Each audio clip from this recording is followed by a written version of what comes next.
Welcome back to the Opposition Podcast, Tuesday night. What's the date, Rukshan? I don't even The know. date is The the 27th 27th. of May. And we've been consistent. I'm loving this. We've been doing it It's every Tuesday and Thursday at it's a 7 miracle. p.m. It's a miracle, but it's been good, and we've seen a lot of the feedback that people are enjoying the consistency.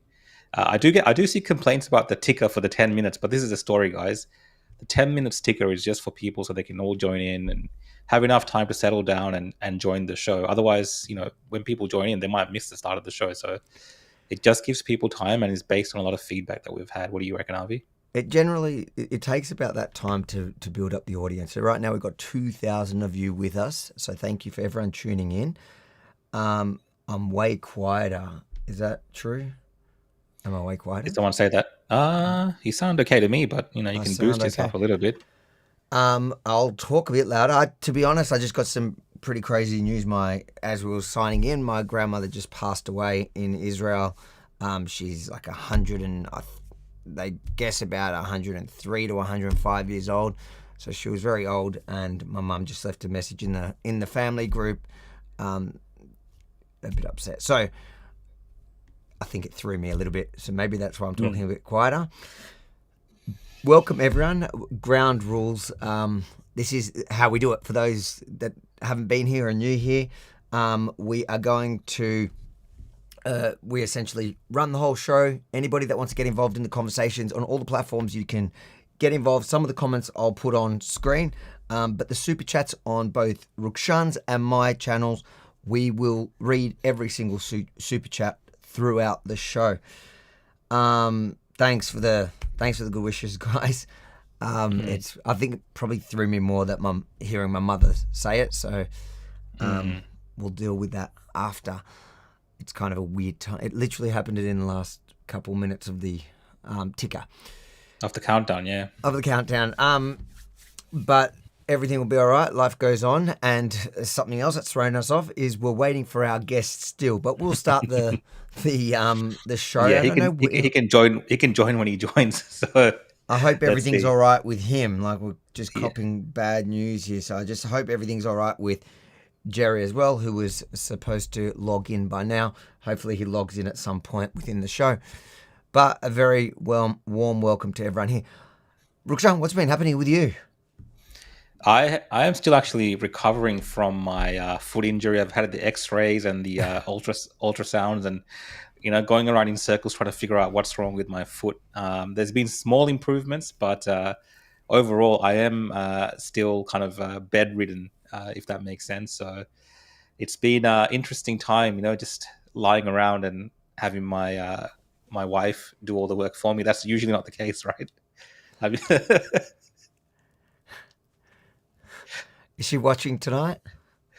I don't know. She's gone out, so yeah, she might see this later on. Maybe she left you. Something to Maybe she say. finally left you when she could leave safely, and you can't even run Possibly, after her. I can't go after her.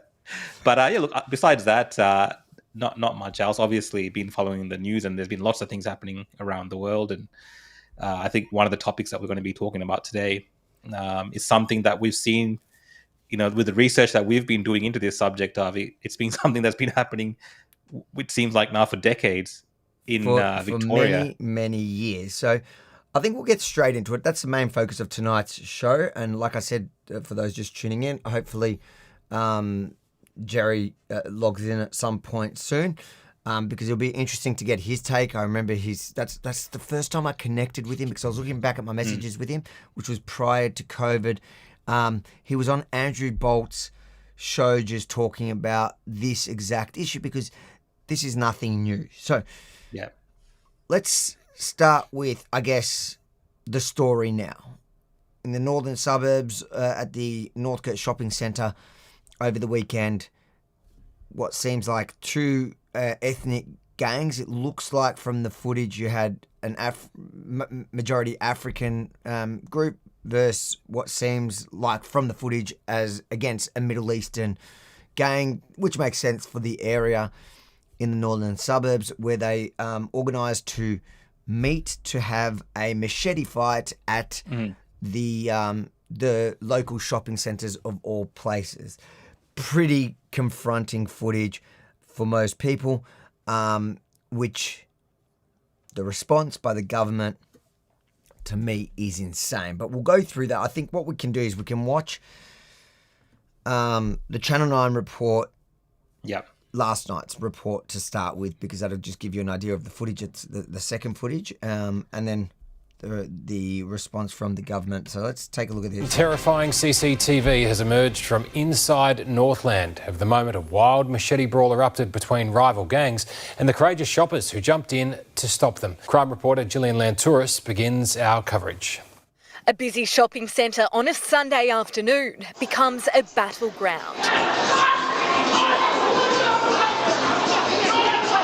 One teen slashes another with a machete, brawling in Northland's food court. A little girl eating her ice cream just metres from the violence, scooped up into the safety of her mother's arms. But the fighting continues. One thug is pinned down as a Good Samaritan removes the large blade, and an injured man collapses beside the ice cream shop as terrified shoppers run for their lives. Victoria was pushed to the ground during the chaos. It was dark, there were kids in there. So pretty, it's shocking stuff. Again, like I'm looking from the footage. I don't want to say the wrong thing, but it did. It actually did. Even in the photos, it does look like that. It looks like it's a African group versus a Middle Eastern gang. And the northern suburbs is a very Middle Eastern area, so it makes complete sense. What doesn't make sense is why the heck would you choose a place like a shopping centre in which on a Sunday afternoon where families are going, are spending the day. Everybody, that's. Yeah, I mean, it's like that. I think that speaks a lot to these kind of individuals because they seem like either teens or young kids. And they're not young kids. They look like late teens. Like late teens. Yeah, they would have families. Their families would go to shopping centres. They probably accompany their families into shopping centres. To think that these same kids are then picking these areas to take weapons to and settle scores or whatever the hell they're doing really goes to the lack of many different qualities in these individuals. And it's concerning because, like we've seen, Avi, this is not the first time that this has happened in shopping centre areas where there's members of the public.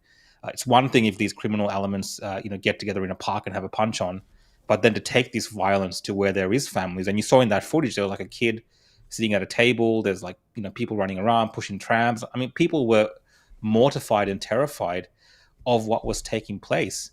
And this has become the status quo almost for Victorian families who are going to these shopping centres in some of these suburbs, that this could just happen. And you just never know. Like, yes, it seems like from what we've seen that they're trying to settle scores with each other and they're not worried about any other members of the public at that particular moment. But people get caught up in this, and it just takes one slash. Yeah, one slash in the wrong direction. Absolutely. They put everyone in the public, including children, at risk. They don't care.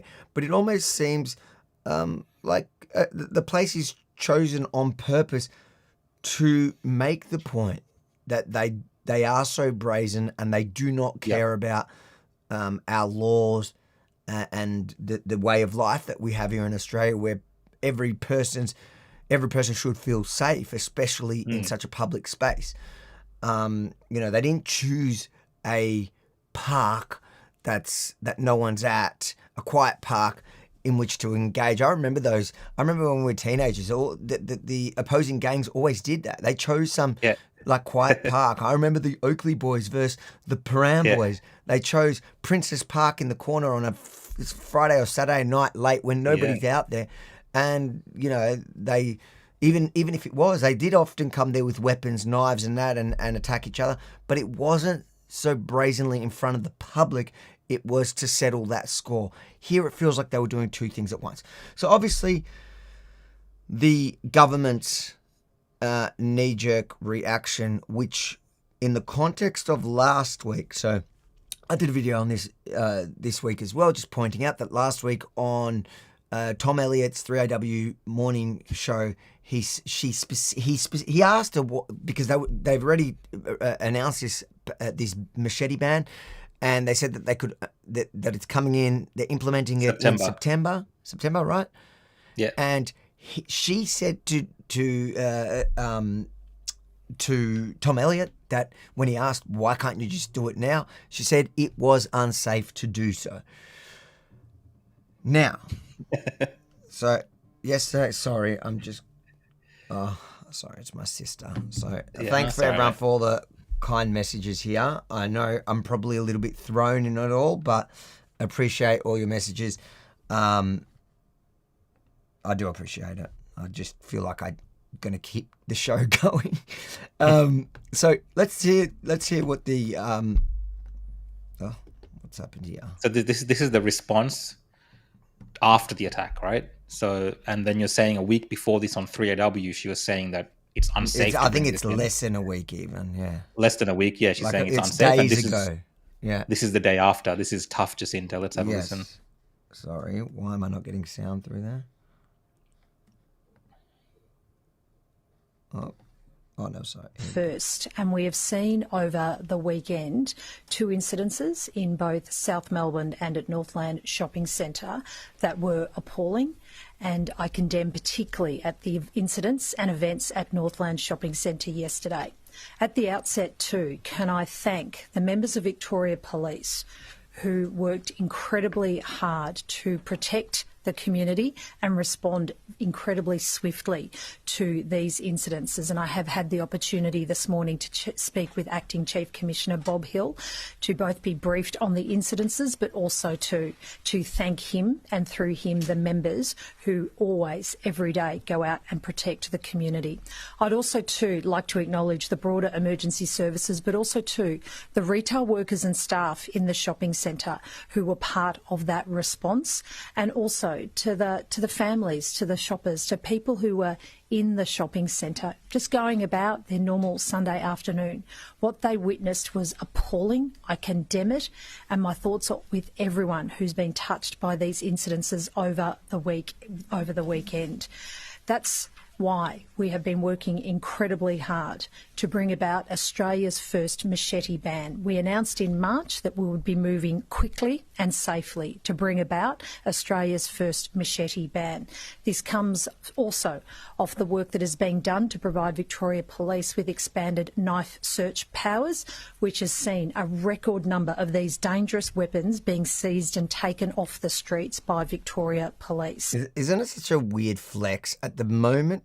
So she's announcing that they're implementing the machete ban or bringing it forward. Yeah. But she's going because it's off the back of this horrific incident mainly. She does bring up the other one that also happened on the weekend, but that's not the one that people were talking about. If that had happened, if that one had happened and not the one in the shopping centre, she wouldn't have bought it early. And so she's like, and then she's flexing about how many knives Victoria Police have confiscated since they've given them more powers. And it's like, so it's clearly not working, is it? Yeah, exactly. And to top it all off, I mean, when you look at this ban, obviously it's the machetes, I believe is defined by the length of the knife itself. So if it's below that, then it doesn't fall under this particular ban. Nope. And I think she's introduced this emergency thing that she couldn't do the week before under some consumer protection thing that they can use to do this, some sort of federal kind of, it's all kind of in the air because, like the week before they were acting like it's not possible. So all these things for governments when they want to are possible. But besides all of that, one of the things that I think I've seen a lot of people talk about is the fact that, how ineffective something like this is going to be, because clearly I don't believe, personally, you probably share the same opinion, Harvey, I don't think it's the actual weapon that's at fault here or the issue. I think it's much deeper than that. And even this is some type of knee-jerk ad hoc reaction to make it look like they're being tough. It's definitely not it's not the weapon, because we're going to watch. I have a few videos lined up and look, because this problem's not new. We've been talking about this ethnic gang problem, and specifically in the Sudanese community. So a lot of the South Sudanese, but there's like an African gang element that has been having these problems for already now. From our research, it's been like 17 years, but also Middle Eastern groups as well. This has been spoken about for years, and the weapons have just changed. So you'll see that the weapons in those clips have changed. Like it's funny to what they changed to, because they can't ban the next tools that come up either. Let's finish what she was just saying, this part, like the actual ban, and then we'll watch back those videos to see when it was from. It's like, it's comedic, to be honest. Oh gosh, I hate this. We needed to go further, which is why moving quickly on bringing about Australia's first machete ban, working with Victoria Police, is putting community safety first. These knives are dangerous weapons. They have no place on our streets anywhere, and that is why I will introduce as many laws to get these dangerous knives off the streets. That's a scary Which is thought why when the I'm government... announcing today that effective immediately, we'll be bringing in place a ban on the sale of machetes here in Victoria, and this ban will be in place from midday on Wednesday. There we go. So from tomorrow, that's literally tomorrow, there's a ban on sales of machetes. The ban of owning them will still come in September, and they're going to do like they did with the gun, although no buyback, but they'll have a, whatever it's called, where you can... Give it for confiscation. You can like hand it where over. you can drop it. You'll Or be able to drop it off. safely drop Yeah. it without being charged, and there'll be a period in which you can do that if you own a machete. Unless you have it for legitimate reasons, you can apply for a permit. It's insane. The whole thing is insane and silly, and it's not going to change anything. All it is designed to do is to pretend to the public like they're doing something. And that was what my video was about the other day, is that this is dealing with a symptom. Like, one, criminals don't care about laws by definition, and that's what I made in the point of my video is like, dude, stabbing's illegal, they're still doing that. An amnesty, there we go, thank you. There's an amnesty. Sorry, my brain is really not working today. There's an amnesty. They're going to have an amnesty over a period of time in which people could drop it and not get charged. But the point is, criminals don't, by definition, don't abide by laws. Then they're not going to care. But even if they didn't want to, because it'll attract another charge or whatever, so they'll just use a different weapon. It's not. I don't think they're so committed to the machete. No. Like, what does it matter? They're going to run around with axes. Is that any better? Are you happier for them to be attacking each other with axes? In fact, that's just as scary when you see someone running around and swinging an axe. Or there's a million different tools from Bunnings that you can get that will cause the same kind of injury and look as scary. And they'll just, even a hammer, they'll run around with hammers. And that's what they did. In fact, let's go look at one of the old videos. Was there anything you want to say about that actual statement? No, well, I was going to say, as idiotic as these kids are, or these young teens, whatever, they're smart enough to know how to play the game in a way where it doesn't impact them. So if they know that there's going to be increased search powers and these kind of knives are illegal, well, they'll just find something. Like you said, they'll just find something else. The crimes they commit and the fights that they do and the robberies, everything, it's horrific. But they're not as stupid as the police paint them out to be when it comes to criminality.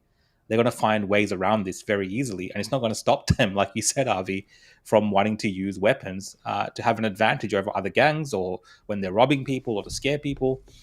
These things are just going to be always happen. So I don't see this particular ban on machetes that a lot of people use legitimately, and for decades and decades, maybe longer, people in Australia have used for all types of purposes, because Australia is the kind of country where an average person, especially if you're living out in the country or something, might need a machete.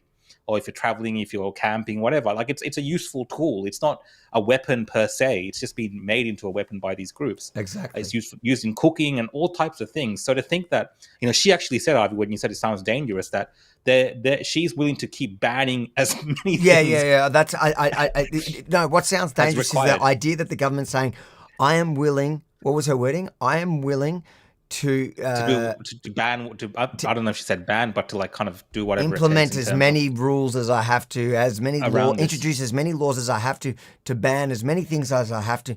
Like it just gives me it scares me a bit, because it reminds me of the COVID period. And that's exactly what the government does. It just bans everything, stops everything, even though there's no basis to it. It makes no sense.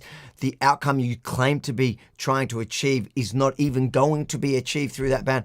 So, it's scary anytime the government says we are going to introduce more laws and more bans and more rules and think about the kind of people that can get caught up with this. Like if you just have a machete at home for gardening that you used to do and you've forgotten about it, and then you're raided by police for something else. Yes. Many men get raided by police for when they have a bad toxic breakup and there's allegations of something. Their house gets raided and they find that machete that you forgot you even had. What do you think is going to happen? What do you think is going to happen?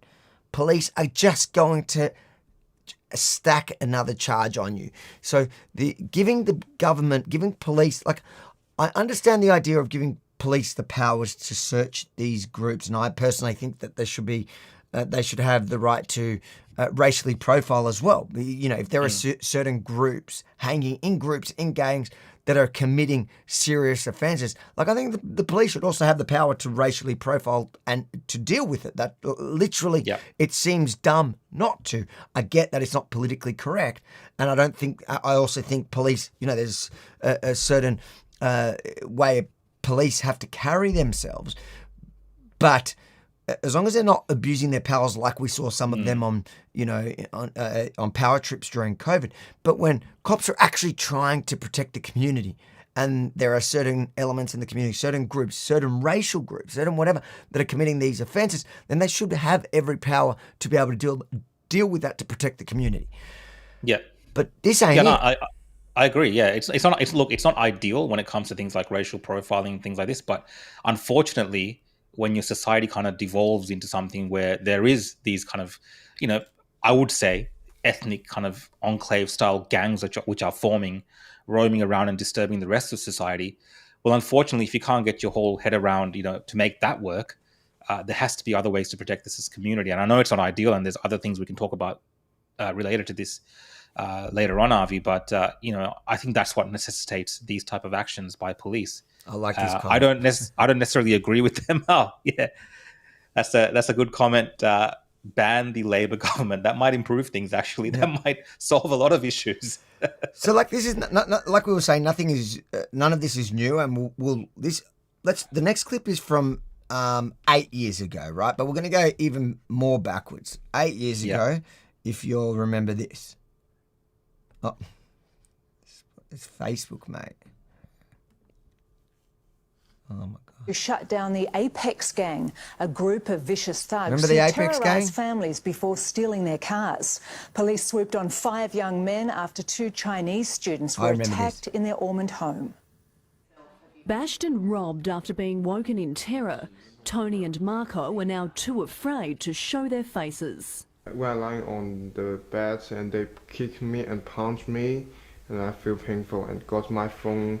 After that, I rushed to the windows and see my car, and my car have been driving away. Armed with a hammer and metal rod, the gang broke in through a back window. They threatened the 6 students inside, getting away with mobile phones, laptops, wallets and 2 cars. Marco was bashed with a hammer. Hit on my leg and this is important. Tony's mum flew in from China this morning. She wants to... The important part there for me was he was bashed with a hammer. Okay, they were using hammers before.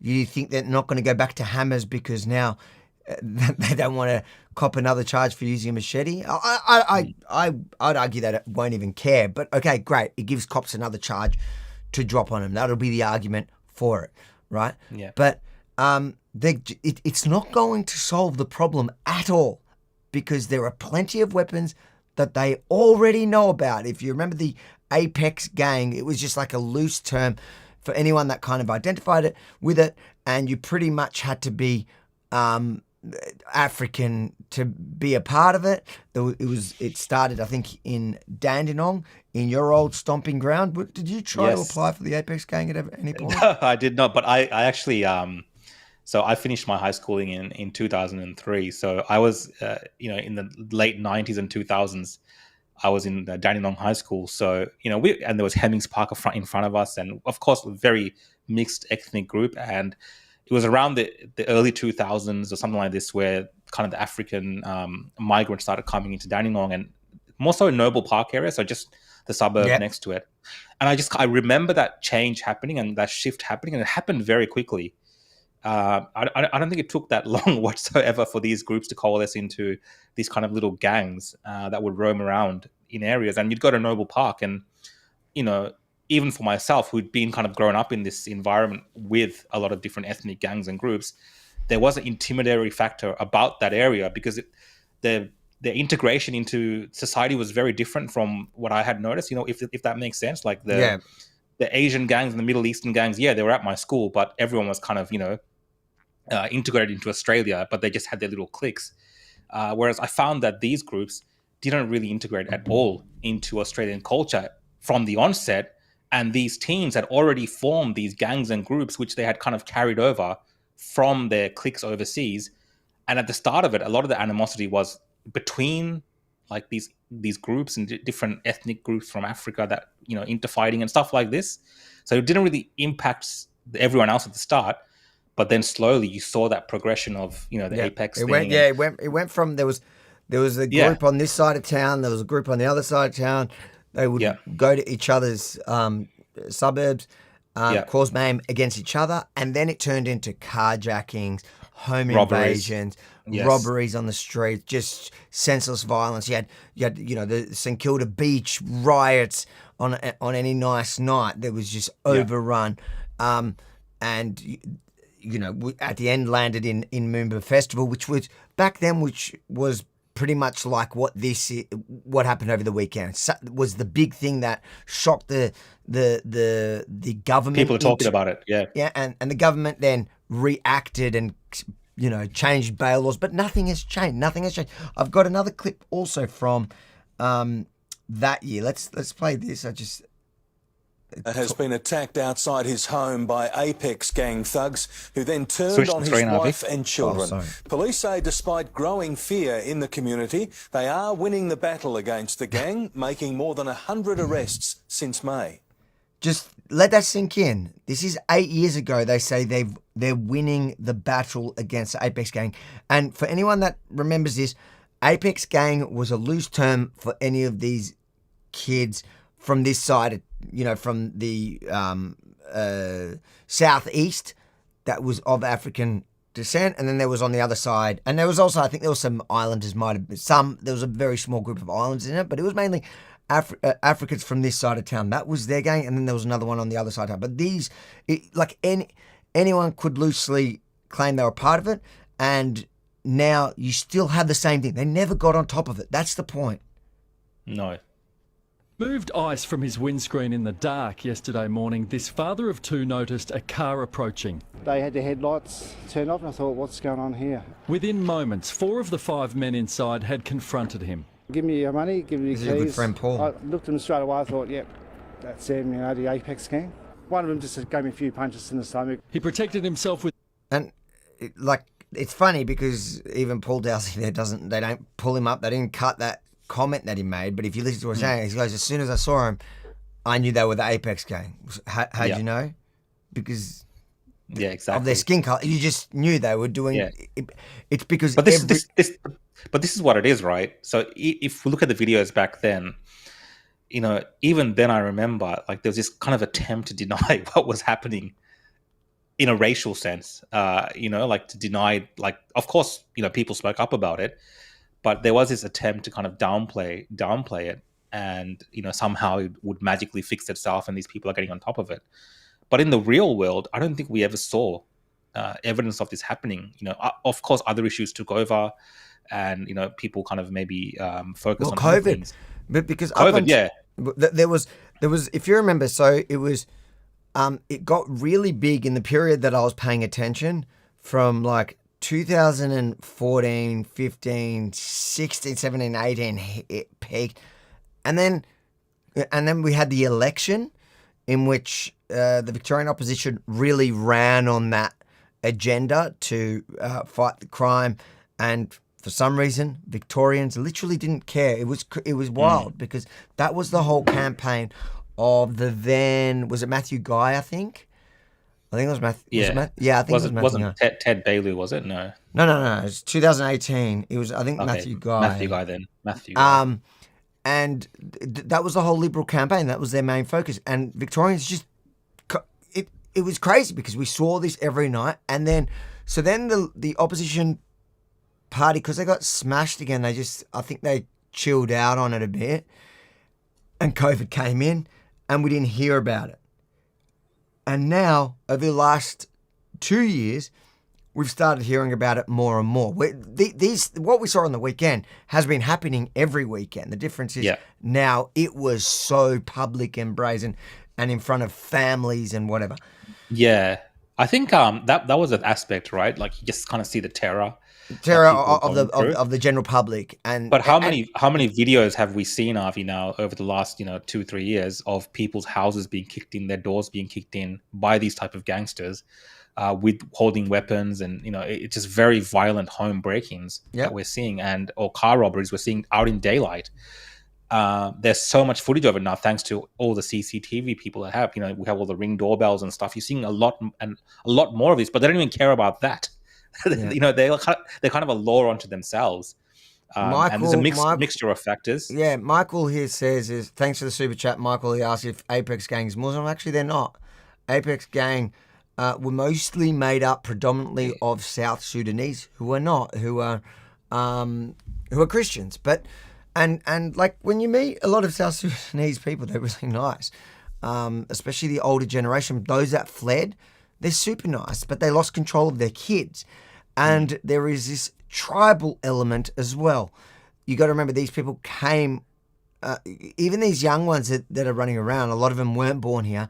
They came from a real violent part of the world, from which was at the time an active war zone, but like brutal. If you think what's happening in Israel and Gaza is bad, you don't even understand the rules of engagement. Like what happens in that part of the world, in Sudan, is like October 7 every day. Yep.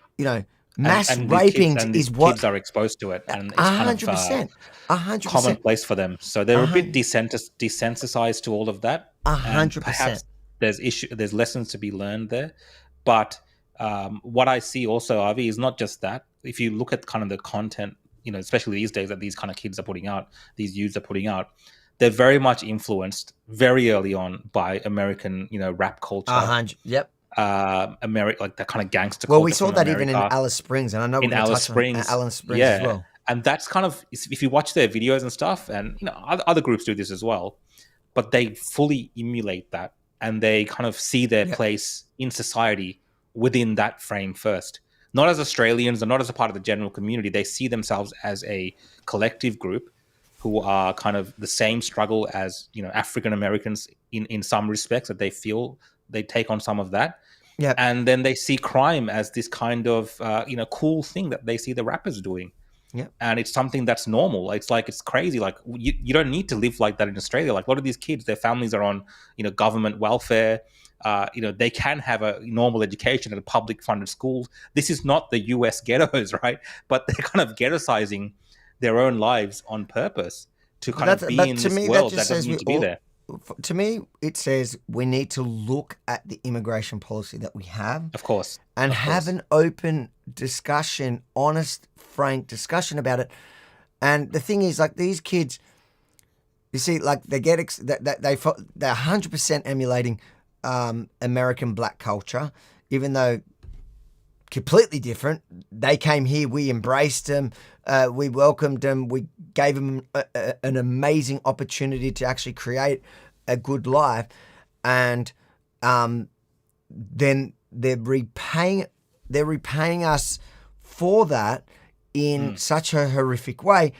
And so we need to be able to look at it and say, okay, so and the thing that's helping them get away with it is the fact that these leftist activists, these like pro-refugee activists that say bring bring refugees, but they have to be black. Like the darker the better. But that's literally you saw. Like when I tried to bring them, the white South Africans, they were like, no, not them. They deserve everything they get. It needs to be brown or black. Bring them in, and the more the merrier. Without and anything they do wrong, they end up justifying away, explaining away, minimizing, and so they've got this ally that is just insane. And they're generally people who don't live like they don't live in Dandenong. Those refugee activists from the inner city, from Collingwood and Carlton and the trendy parts. They don't live next to him. They don't live with him. They weren't like growing up in Dandenong like you, where all of a sudden you saw over a couple of years the whole suddenly no-go zones, because you know what happens if you go down that street. They don't live with that. They've never experienced that. They just they're just professional activists that fight for a cause because that's their identity. And they're destroying Australia twice. They're destroying Australia firstly in ensuring we have this open border policy that causes this down, whether it's the first, it's generally the second generation. A young family comes, and so it's the kids. It's usually not the adults. They're grateful to freaking come. You look at most of these different ethnic groups, even your Middle Eastern.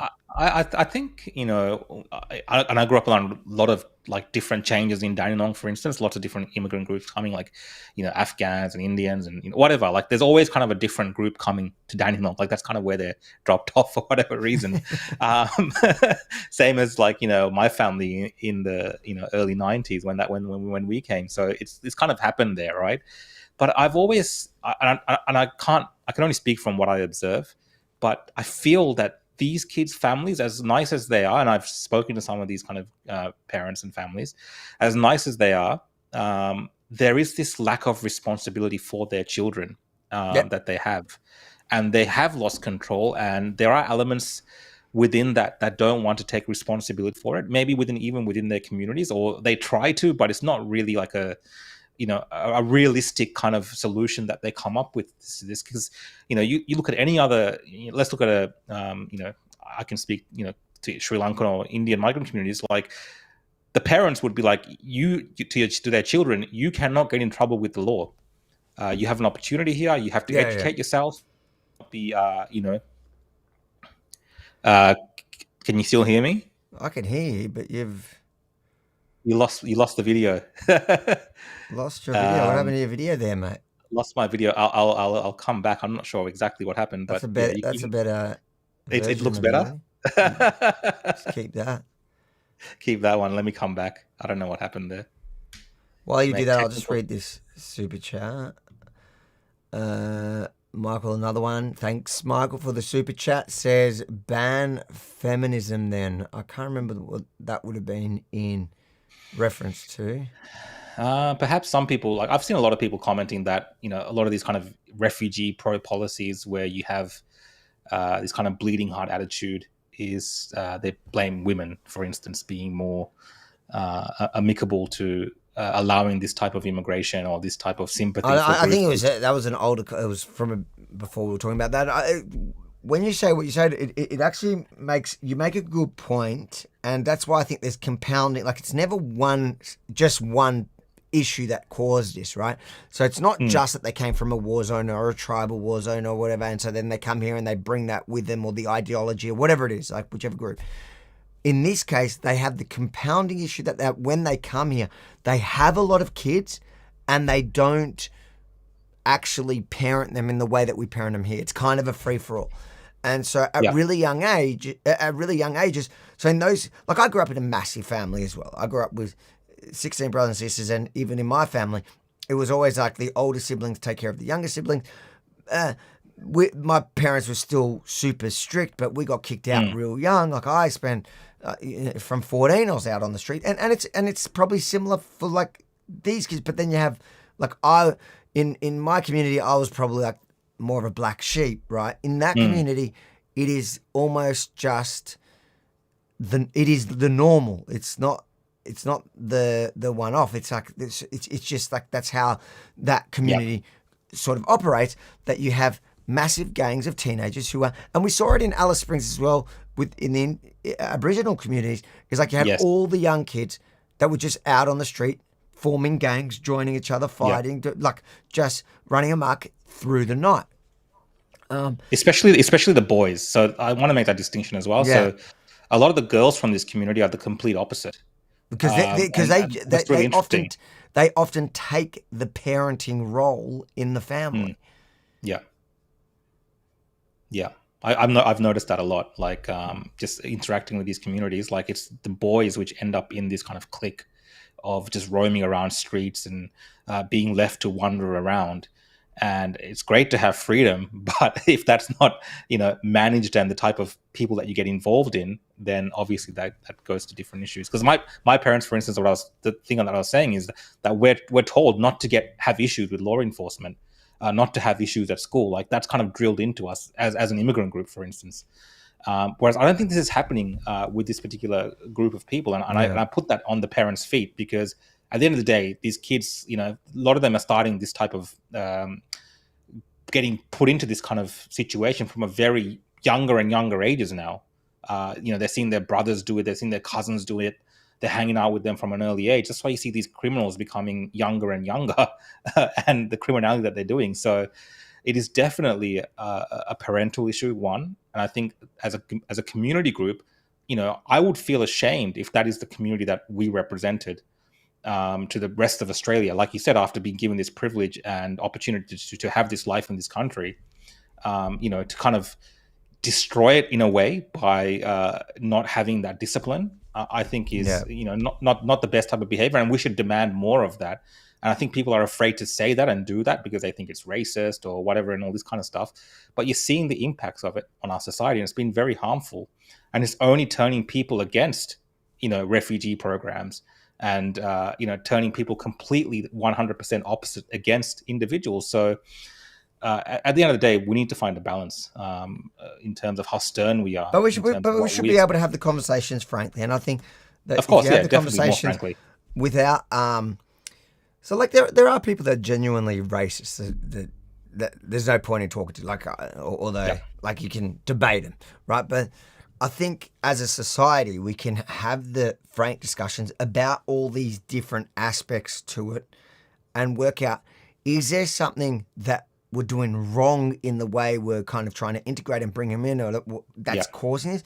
Or is there also just, like, cultural differences, or there's too much baggage, or, like, there are so many people trying to come to Australia, because it is the best country in the world. So we have the opportunity, and there's very limited amount of spaces that we can give, is why don't we choose wisely? There's a lot of people around the world that need help. Why don't we choose people that have been proven, like communities that are proven to integrate easily and contribute both, the generation that comes in, but also the next generation. That's normally the one. That's really where you got to look at the next generation, whether they came here really young, or even if the next generation who is born here. A lot of the extremists that you see, even within the Islamic community, they were born here. They were born and bred here. Their family escaped, the Islamist extremists in the Middle East. They came here for a better life, and now the next generation who never had to live with it is suddenly identifying with it and becoming radical again, exactly what their family escaped. So I think we need to take a proper good look at this and analyze it properly without, people throwing around the racist the race card slurs or whatever it is to try cut people down from having the conversation. Just reading, Brett, thanks for the super chat. Brett, he's talking about my good mate who I literally, just before I got the bad news about my grandmother, he called me and he just shocked me. It was like he's all gingy and he's got a big beard and he's going to get it cut. Really happy to see him free. Unbelievable. Thank goodness. And I know the family is feeling very relieved, and so is all the supporters overseas. Let's see what we got here. Go back to reading your Yeah, Reckon, thanks for the super chat. Hey, Avi, loving the content for us to protect ourselves in our homes. Home invasion. What is your thoughts on castle law? We have the right to protect our home. Thoughts? I absolutely think that we need to reinstate castle law. Listen, I go further. Like right now, we have the petition that I don't know if you saw. I did a petition to just legalize pepper spray because in Victoria we don't even have the right to defend ourselves.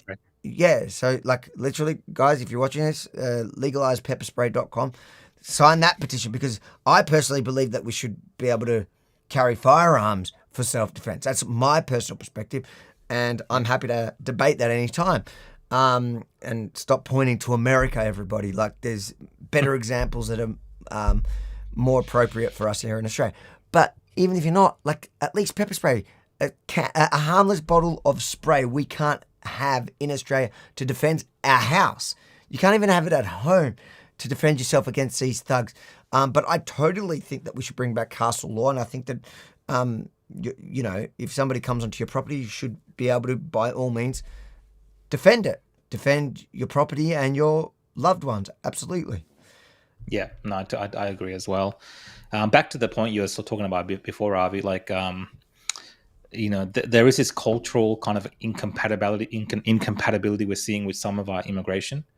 And it's becoming more apparent. Like we don't have to, in Australia, we shouldn't have to live like the way that we're living. Yeah. And I understand that argument that people are making. Like we shouldn't have to be worried about going to a shopping center because, you know, you go back a few years or a decade, it wasn't like this. So, you know, this is now. What's it going to be like in, 10 years when these kind of, hardened, criminal kids have grown up and they're committing more crimes and they've got weapons and stuff and they've grown up with this attitude. So it's going to be even more dangerous. And there's no consequences. Like there's no consequences. So four of the six that were in those videos that had been arrested, 4 of them have been released on bail, who were out on bail at the time of committing these offences with the machete. Like, you're banning machetes. What does that matter? What does it matter? If you can so brazenly commit these offences in public, in front of everyone, on CCTV, on bail, get caught, and then immediately released again. What deterrence is there? Who cares that you've made it illegal to carry machetes? It's illegal to stab people and you're still out on the street. Yeah. Let's continue this one. I can't remember if there was more in it that we wanted to get to. Otherwise, there's a few more videos I had. Bloody Facebook. Their attention to his house. The shouting had woken the victim's wife and 2 teenage sons who were cowering behind the front door. He was behind the door trying to hold it so they wouldn't force their way in. The gang spree had started in Clayton just after midnight when 3 victims were robbed in the street. In Officer, they stole the car during an aggravated burglary before confronting families in their homes in Park Orchards and Blackburn and stealing from houses in Mitcham and again in Blackburn. 4 men were arrested and faced court today. They were locked up within 24 hours, those offenders, so we are becoming very swift at identifying and charging these people. Another gang was in the Melbourne Magistrates Court accused of being part of Apex and spectacularly smashing their way into a Coburg jewellery store 3 weeks ago. Angry locals gathered outside to stop them. Yeah, anyways, you saw the police back then saying, oh, we're really getting on top of it. And just for context, so this video was from 7 years ago, right? You're saying this one is we're just going back 2016, so 2016. Okay. 9 years ago, mate. So that's 9 years ago.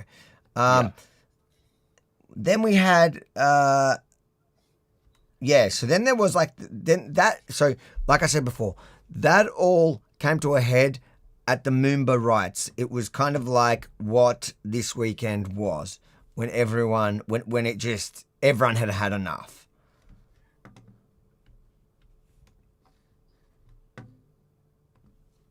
Safety when a riot erupted on the streets.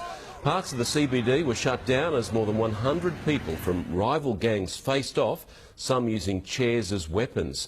Police were out. What are you going to ban, chairs? Used capsicum spray on the brawlers, making just 4 arrests. Now, Moomba is a family event, and the last. So that is what sparked the outrage there. But it's just crazy. You see in every single video, there's a different weapon. Yeah. It's not machetes that's the problem. Ban the people who are committing the crimes. But they're the only ones that are not getting banned. They're the ones that are getting bailed and bailed and bailed. So you're bringing in, so you're either bringing them in or their parents, like you're bringing in these for whatever reason, these ethnic groups that end up forming these gangs, and you keep bringing them in because we're not allowed to talk about that. And then when the crimes are being committed, you're banning the tools that they're using instead of even them, and even forget about having the conversation about how we got here. You're not even banning them. You're not even jailing them. You're talking about, like, Jacinta Allen was going on about how great the new bail laws are and how much what did they just call it? Super hard? What did they just, there was some framing and they had to change it, like super tough or some new bail laws. Super tough. 4 of the 6 that have already been arrested were out on bail when they committed these offences, and they're out on bail again. Probably committing offences right now. That's also not new bail laws. That's because they lowered the restrictions and then they had to tighten it again. So, like, it's all over the shop. And yes, the justice system, I think, is a part of it. And I think there's a lot of things that happen in our justice system, Ivy, where it's like these kind of sob stories that you hear about the upbringing, or something's happened overseas. And, even the guy that assaulted me was about, something happened overseas, and that's why I was aggressive, and that's why I assaulted this person. We have a lot of that kind of stuff going on in Victoria. And I think it's time we push all that aside, especially if you're a repeat offender. I think it'd just be throw in the book. None of this bail nonsense. We've got to find a more elegant solution, maybe. If we have this kind of criminality and you want to keep voting in Labor, and you want to keep having, refugees and people coming to this, whatever, you're going to maybe find a more elegant solution to deal with these kids, whether it's some sort of, special detention, or, putting them in detention somewhere else.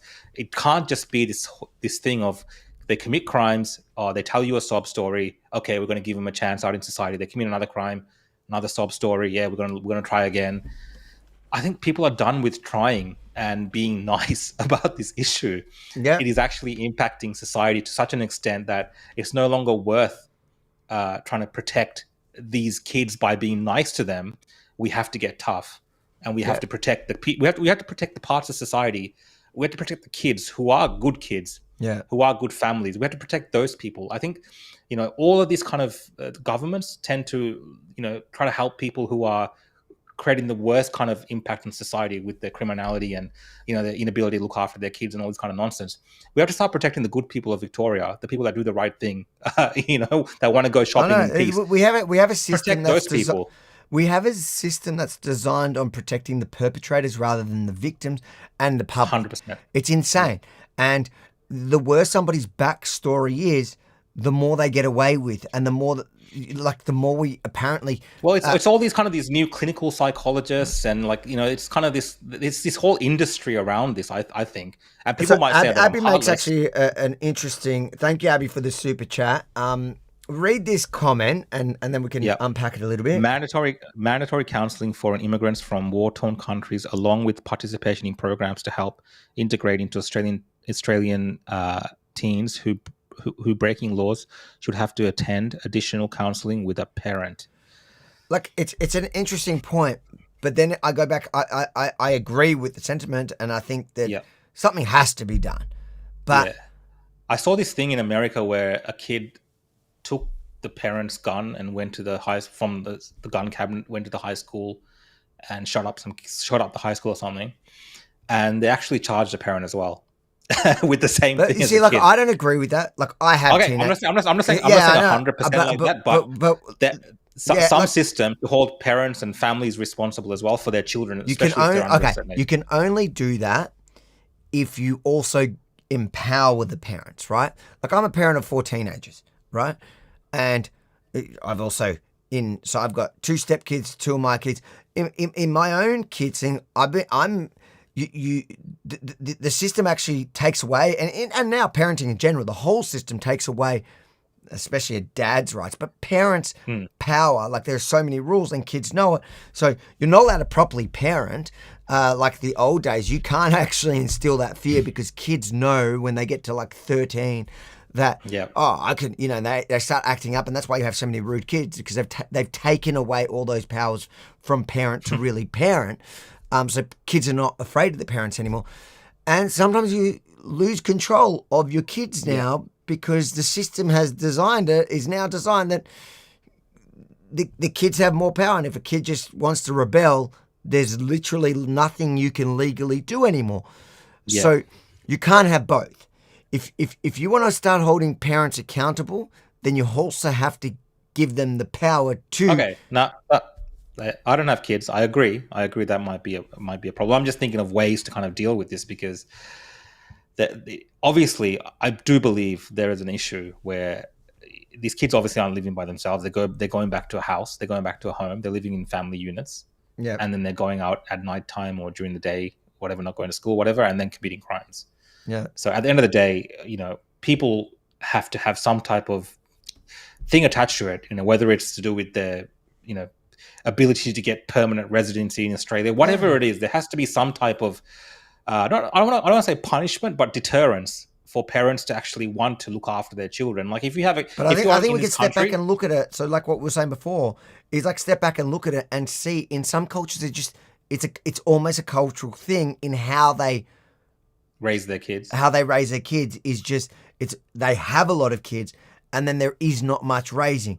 So if you can do that, if you're going to bring people in like that, then you've got to have a system set up to deal with that, as in somebody stepping in to take that role. Otherwise, the obvious outcome is that kids are going to form their little groups.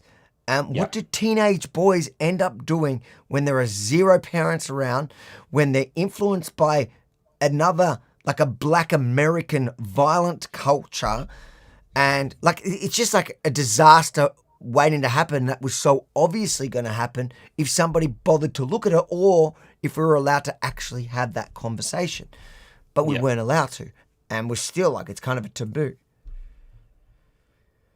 Yeah, and I guess they're getting dropped into these kind of very progressive... Well, the Forests and Freedom podcast, thanks for the super chat. It's a managed decline. Well, I was going to say, a part of that, they're kind of getting dropped into a country, or especially Victoria, kind of very progressive state, where schools would be teaching you, very progressive things.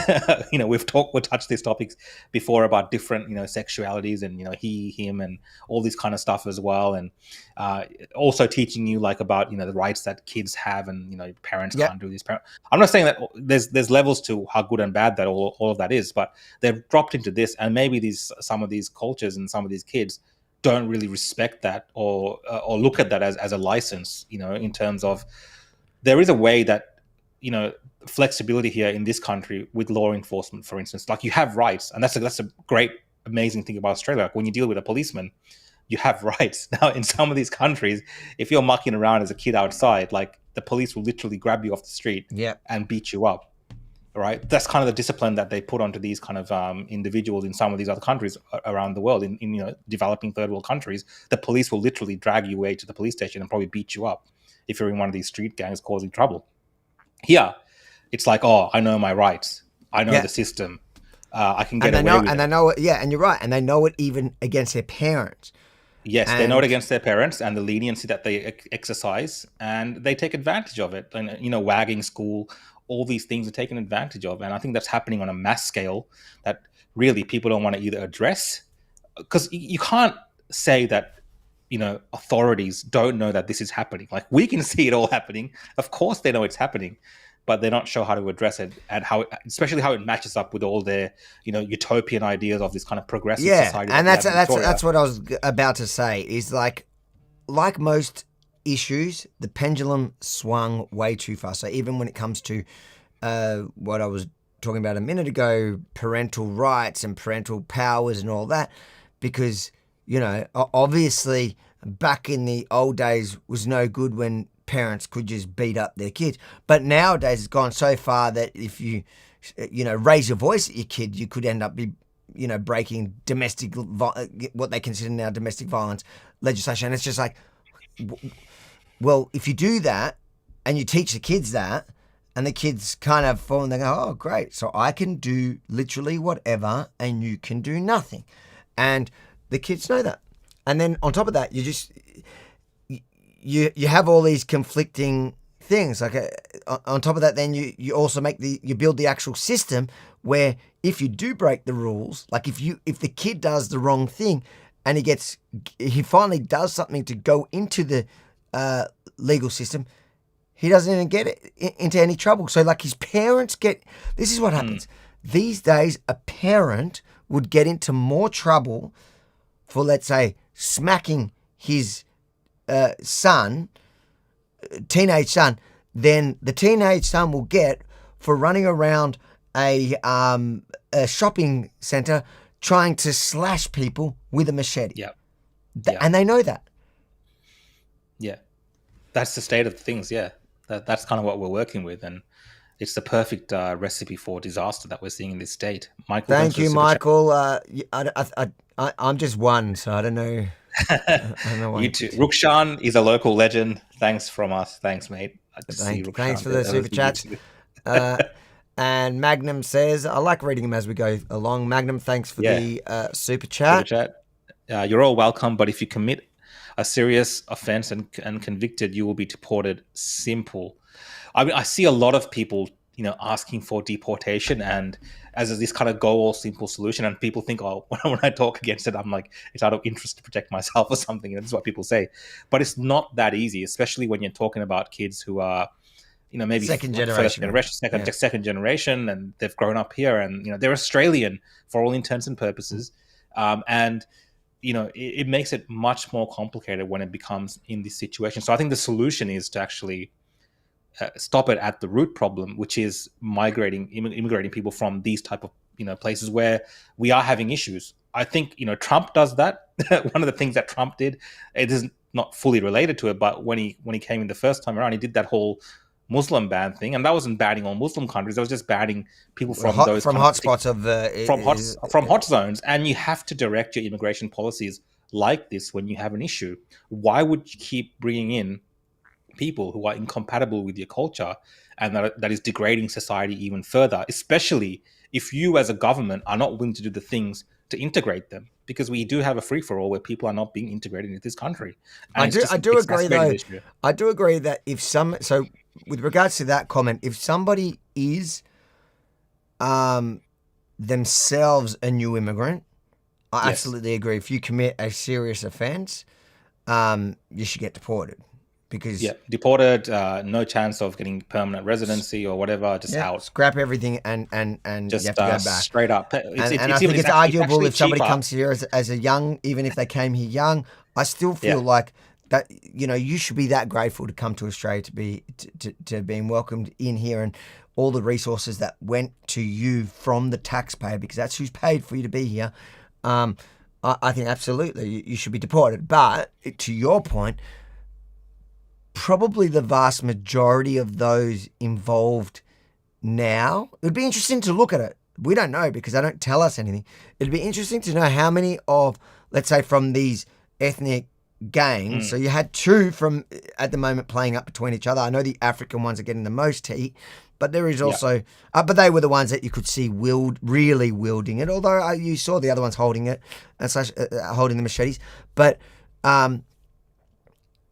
so it would be interesting to know how many of those were new immigrants, came here as little kids or whatever, and have grown into teenagers. But if I had to guess, I would say that most of them were probably born here already. So in 2016, I saw the statistics. In 2016, in Victoria, there was 8,400 people from the Sudanese region who were born in Sudan at that time. And they were responsible for 846 of those people were responsible for criminal acts. So about, I think, 1% or something like that. Yeah. Some percentage like that. 8,800 criminal people offenses. Had committed. So 800 people have committed, but that's 10%. Yeah. So they were overrepresented at that time. Now it's very different because I think the immigration programs from that area is a lot less now, and successive generations of, like, some of these kids are pretty young, have been born, and a lot of these families do actually have. I saw someone saying that immigration law and there's no birthright citizenship, but a lot of these families have actually become Australian citizens over time. So the kids that are being born here are, Australian citizens. So the deportation thing is not as easy as it looks like. And like you said before, Avi, when you have kids who you said, you've got to kind of make the distinction between kids and parents. And if kids break a law, are the parents responsible? Who gets deported and all this kind of stuff. So it's a very complex area. The easiest solution is really to get on top of the immigration program. Choose wisely. And to that, let's listen to Peter Dutton in 2017, January 19, 2017, on Neil Mitchell's show, talking about this exact issue. 2 to 9, as I said from the outset, we're joined in the studio now live by Immigration Minister Peter Dutton. Good morning to you, Minister. Good morning, Tony. Here, of course, because we see this morning that you've, like many of us, as I said from the outset, have had a gutful of the Apex gang and all that goes with it. But now you're acting on that, and as such, 4 youngsters with links to the gang will be deported. 3 of them are New Zealanders, the other from Sudan. In fact, we're told one of the Kiwis has already been sent back. Is this the start of more? It certainly is. There's obviously been a lot of work that's taken place with the Federal Police, with my department, the Australian Border Force, in concert with the Victorian Police to try and identify people who may have committed crimes or people who are members of gangs. And we have a cancellation power under the Migration Act, Section 501, which means if people have been doing the wrong thing, if they're here on a visa, we can cancel that visa and deport them. And we've done that in record numbers, particularly for outlaw motorcycle gang members, for rapists, for people that have committed serious crimes against Australians. In the end, this country's been made great by migration because people have come here, in many cases trying to escape the ravages of war, of civil war, of unrest and conflict, terrorism, and they want to come to a country that is safe, and they want to come to a great city like Melbourne, which is safe, but unfortunately, over recent times, the activity of the Apex gangs and others have meant that Melbourne is in the headlines for the wrong reasons. And they're all over 18? These people will be, yes. And as I say, there are others that we're looking at the moment. And I think this should send a very clear message to these people that if they cherish the life that they lead here in Australia, they need to start respecting Australians. They need to abide by the law, and they need to adopt Australian values, which means that you respect the law, you respect those people around you, you respect the police, and you conduct yourself in a way which would make you a good Australian citizen at that point, maybe a couple of years down the track. And this is why we're having this discussion at the moment around Australian values and what it means to take Australian citizenship, because it is a prized reward, and we want people to come to our country who are going to do the right thing, are going to make a positive contribution, and I think that's what all Australians would expect. You're saying there that you are looking at others. They're obviously Apex gang related. Are they aware that they're on the verge of being booted out as well? No, they won't be. There will be a lot of work being done in the background at the moment to look at individuals. There's work that Jason Wood has been doing as part of a parliamentary committee to look at whether or not there are further changes which need to be made to Section 501. But it's very difficult. I know the police feel the frustration here in Victoria as well when they've got one hand tied behind their back by what is a pretty weak law and order agenda. And so there's only so much that the federal government can do. We are working very closely with the Victorian Police, but it is difficult when the bail laws are the way that they are. The move-on powers have been weakened, and there is not a problem in Queensland or New South Wales with this gang violence. The gang violence is present here in Victoria, and I think the Victorian government needs to do more than what they've done in recent months and years. So, interesting points there, a few things I noticed. One, it's moved to Queensland as well. This gang violence since then. Where in the Constitution does it say? In Queensland. Secondly, for all the rhetoric that they spouted at that time, the ones that they were deporting, they weren't none of them were like refugees that had come here from Africa or whatever. They were targeting the New Zealanders, the Kiwis, because they were easy to deport. And when you look into that one, I think they're called 501s or whatever. Like some of them are pretty wild. Some of the people that they have deported, and I think by all means, if somebody's like a full violent criminal, I don't care where they're from, send them back, right?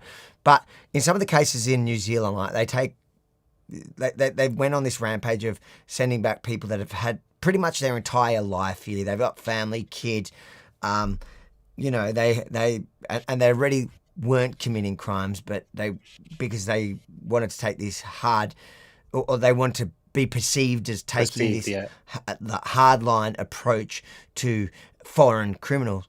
So they just deported all these people. And it's not really getting to the ones that are giving us the trouble or giving us these problems, the ones, problems that the public was so upset about. But it's also interesting, the bail laws, still same problem that we're talking about.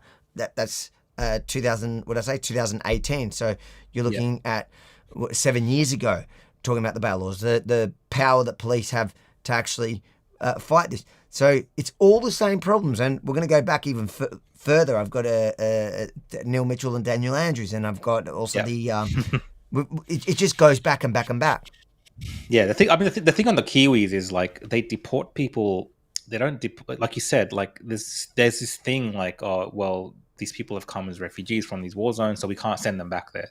Now we have this kind of collective responsibility as a society to deal with whatever the baggage is, and then we're kind of responsible now to fix all these issues, like these trauma, everything. We're kind of responsible for everything, and what comes of that, what may come, we have to deal with that. Whereas I think sending the Kiwis back to New Zealand, they see that as like, similar country to Australia, send them back, like hands. There's all these complications, and we saw that with that Bilola family, with that kind of Sri Lankan Tamil refugee family. And a lot of the issues that the court system, how much the progressives in this country really got involved, in a crazy type of way to stop that from happening. And I think that really broke Australia's immigration system when it comes to some of these issues around asylum seekers, refugees, and people coming from war zones or alleged war zones and alleged refugees. It really weakened Australia, I believe, and that's kind of persisted since. And a lot of these governments, like the Dutton government, the Liberal governments, are really afraid to, do what needs to be done. It's not the era of Howard or, Abbott, stop the boats type. Like all that, I feel like all that's kind of gone, and it is kind of mushy, progressive, or we can save everyone, we can fix the world. We'll bring, like what happened, like when the Gaza-Israel thing is happening. We'll start bringing all these people into Australia without doing all the required checks that we'd normally do. Exactly. It's like, we can fix this. We can take these people in and do all this sort of stuff. And I think the world has changed so much that, people aren't coming in here like they came to Australia after the end of World War II and wanted to leave stuff behind.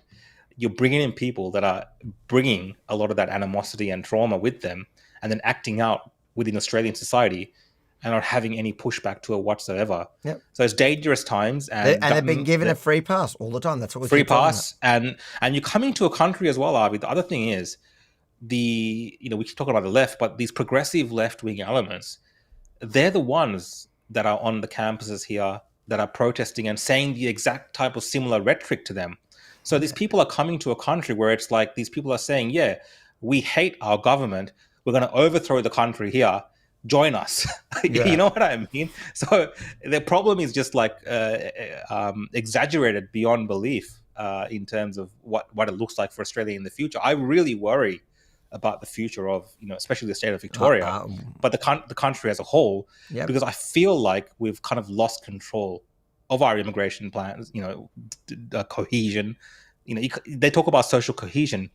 You can't have social cohesion when you've lost control of immigration. Like, it doesn't work. So all these ad hoc measures are just getting us nowhere. And Dutton at the time, I think he tried, but he was pushed back against. He really copped a lot of flack for the positions that he took. And they've backed down, I think, a lot because they don't want to. They're not willing to say the things that need to be said because they're afraid. They would rather say what's politically correct and try to, inconvenience the rest of society with crime and stuff, and we have to deal with it because they're just cowards. They don't want to deal with it. Yeah. Just read a couple of super chats. Abby, thanks for super chat. Are there any countries that aren't having these issues with immigrants from Africa, etc.? If so, what are they doing? I think not really. I think most places you're finding, especially in Europe, where a lot of the refugees are coming by boat, their societies are also disintegrating. Even though they have more stricter ways of dealing with this issue, the EU itself has crippled Europe. You've seen that in places like Germany and Italy. A lot of these governments, they want to kind of deal with this, but their hands are tied behind their back because of these kind of globalist progressive policies where it's about, you kind of turn the other cheek and you have to accommodate people and cultures who are not compatible with your country's, what's worked for your country for hundreds, if not thousands of years. You got to throw that all out down the drain, because now all of a sudden you have to accommodate people who don't want to be a part of that. It's just it's insane. This is an interesting one. Kaiso Music, thank you for the super chat. Much love and respect, gentlemen, for what you do. Avi, if I am an Ethiopian Jewish, my DNA test results, can I get an Israeli passport? I believe, wasn't there something like that? So I don't know about proving it based on a DNA test, but I do know if you're an Ethiopian Jew, you can definitely get citizenship. The right of return is for any Jews. And in fact, one of my best friends in the army was an Ethiopian immigrant. So and that's, to the previous point, when you talk about immigration from African countries, well, in Israel it quite well works. Like the Ethiopian community, and Russia, I think, as well. It doesn't come without its issues, but absolutely, you're not seeing the drama that you see here with some of those communities in Israel. You don't, and there was drama, I think, in the beginning, but even like with Yemen Jews, there was drama when they first immigrated.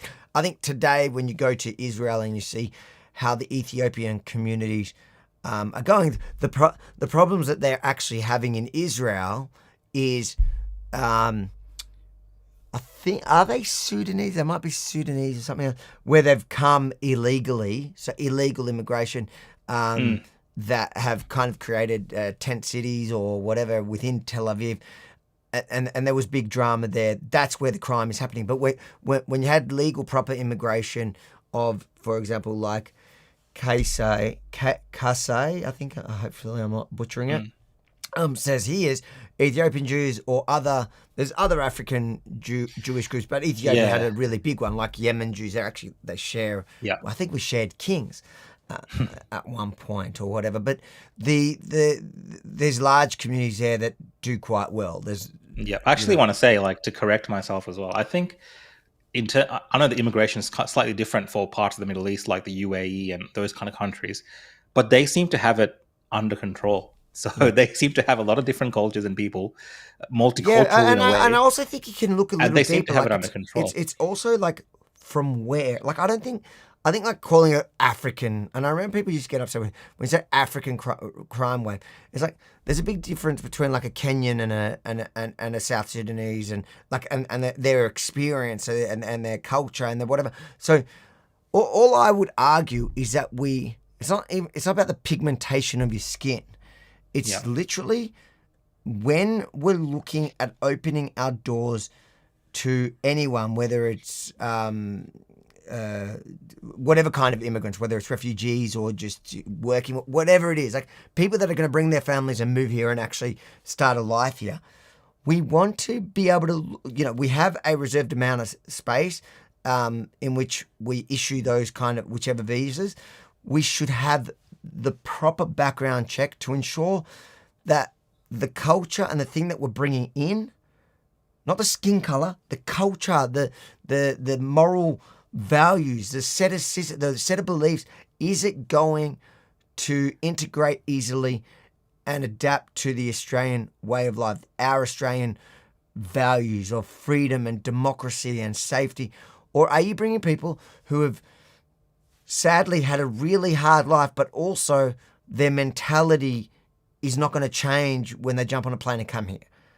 And if the mentality is never going to change, then all you're doing is you're moving the problem from, whether it's the Middle East or Africa or whatever, wherever it is, you're just moving it here, as opposed to giving them a better life.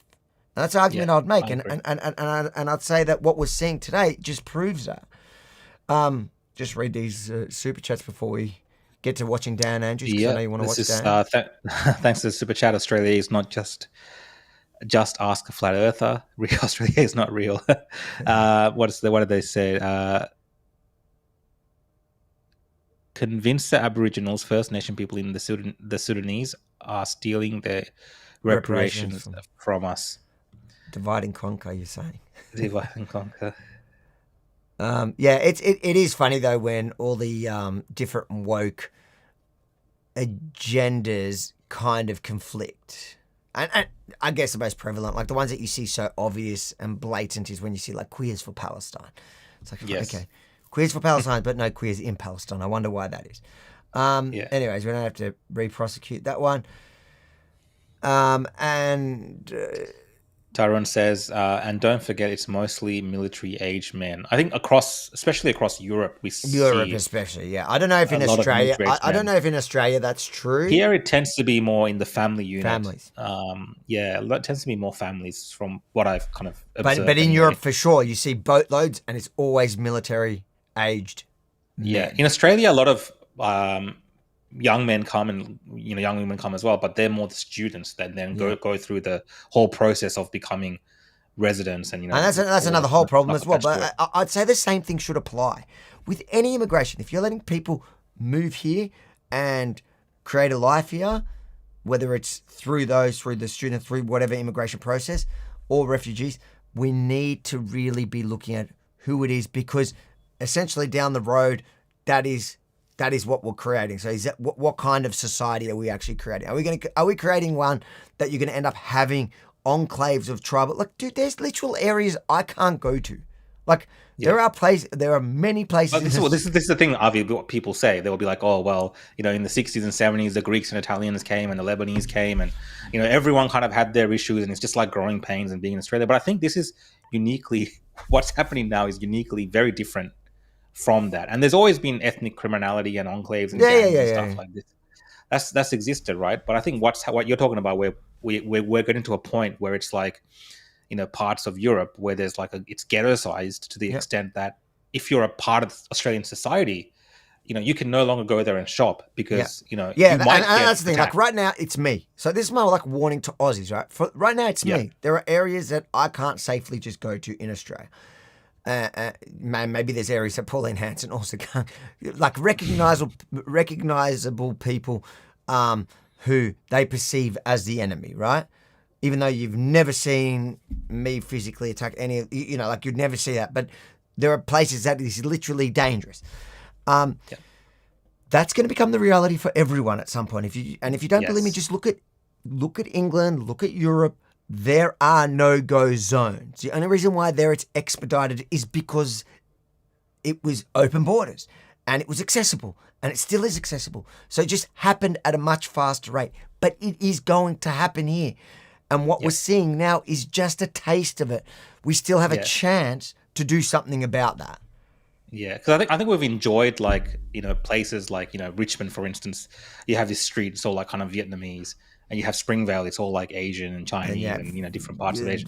And you go there, the Greeks. You go there, you enjoy the food. You have Lygon Street. It's like, okay, you enjoy the culture, but it's not becoming like that anymore, guys. It's changing fundamentally to a point where it's dangerous now to go to some places. And I know people will try to call us up and be like, "Oh, you're trying to scare people." No, like Avi said, it's like that. Depending on who you are. Certain areas is dangerous to go to because they have become taken over. And even the law enforcement, they might not ever say this to you, but they understand the local dynamics of those areas. And I felt that at certain points in Noble Park. It's a little bit different now, but it was like that for a little while, where it was like, hey, like you almost don't, like people, you go there, people are staring at you like you don't belong here.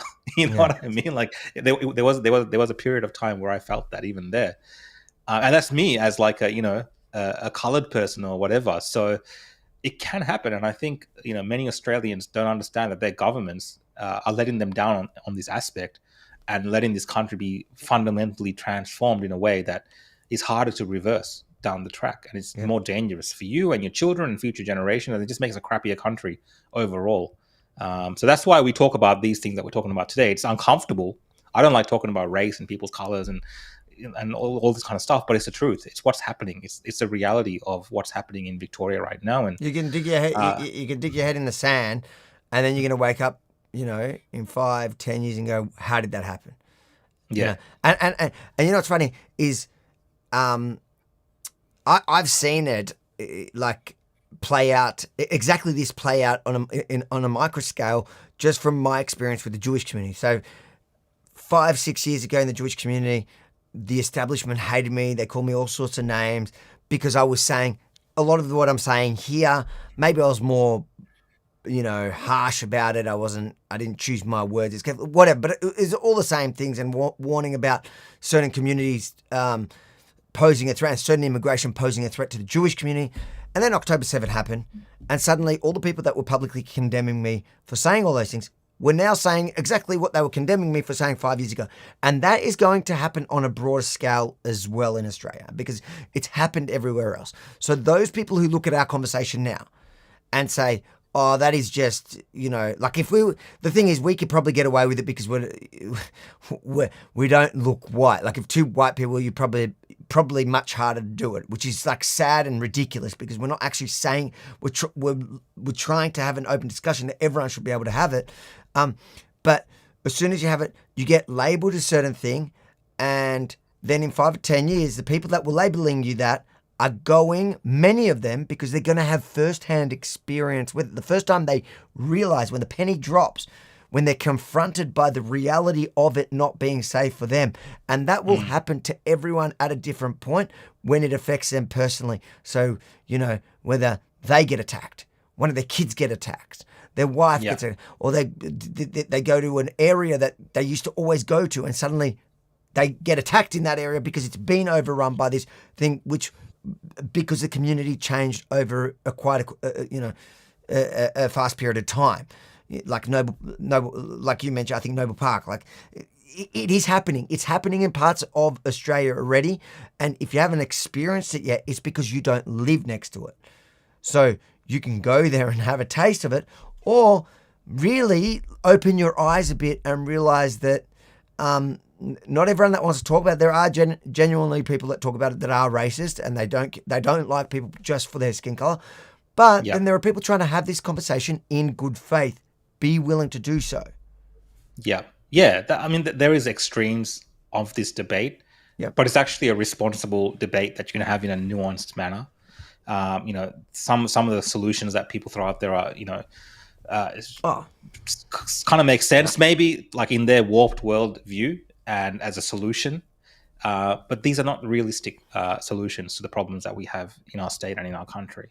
So we have to obviously be smart about it, be pragmatic, and do things which are actually, things that we can actually achieve and get done in a realistic way. So that's kind of where I'm coming from when it comes to this issue. And again, like I'm someone that all the time, Avi, I speak out against, the problems that we have with mass immigration and, multiculturalism failing. And these are things that we commonly speak about when it comes to a broad slate of topics.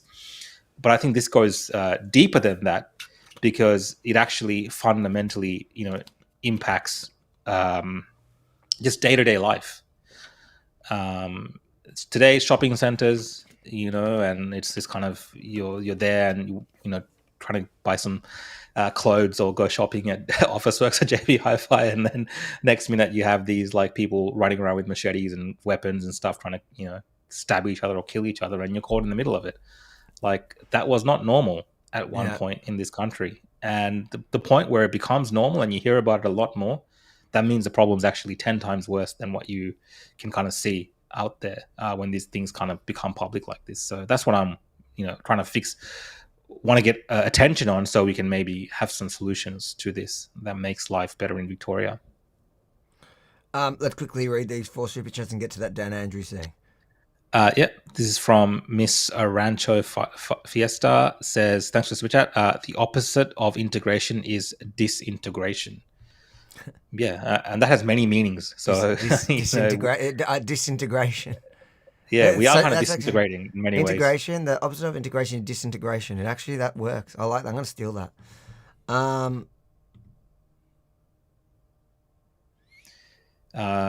Gwyneth Isaac says, it helps when your culture is based on Moses and the 10 Commandments. Look, I think it just depends. Like, for instance, people who are Buddhists, for instance, from Buddhist countries, it's a bit different. If you're kind of even Hinduism is not really something that's really it's grounded in something different. Like, I don't think it just comes down to religion per se. I think it's just like, I think ideology does play a big ideology does play it. ideologies play a thing, but it's not always the main. It's not always only the thing. There's also cultural, which a lot of that has tribal stuff. Like there's and cultural also, like we were talking about before, is like just how do you treat your life, like in the way your parenting responsibilities. That's just a super chat. Thank you for the super chat. Thanks everyone who's super chatting. We really appreciate your super chats. Here's the last one to read before we just go back to Magnum. You're always welcome to Phillip Island, mate. So is that me or you? I don't know. We'll find out later. Probably me. But, no one would be inviting you. Phillip Island is awesome. Phillip Island is cool. Nice. I do like Phillip Island, to be honest. Appreciate it, mate. Let's go back. Let's watch this. Daniel Andrews talking about the crime wave 8 years ago on 96900 693 13 13 32. If you'd like to speak to the Premier. Premier, good morning. This was before he was banned. banned. Do you accept there's a deep level of community concern about crime? In fact, there's a fear in parts of the city. Look, I think there definitely is. He didn't go on, Neil, for a long time. Victorians who he stopped going on. He refused to. Uneasy, fearful, challenged by the fact that we've seen, certain types of crime rise.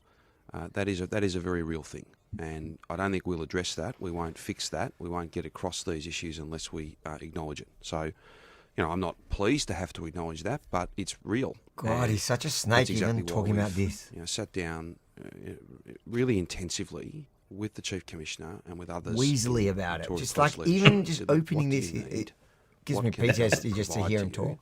And then we've wasted no time doing that, and hopefully we get a chance to talk about that today. Well, yeah, those police, though, and Graham Ashton just made the point, I think there's 400 extra. But 406. There'll be about 1,000 people go through the academy over the next 12 months. It's going to be, there's probably not a lot of room to do much more than that. Actually, it'll be a very busy place, and it needs to be, because we've got this 5, 6, 7 year trend with crime rates rising, and more recently, this spate of youth crime, whether it's home invasions, robberies. We need to get across this, and as the Chief Commissioner says, he's determined to. My job, the government's job, is to give him the resources and indeed the powers as well, Neil. So what do we do in the meantime? It's a year. Well, a year before we got extra troops on the road. No, that's his estimate. Well, it'll take some time to provide.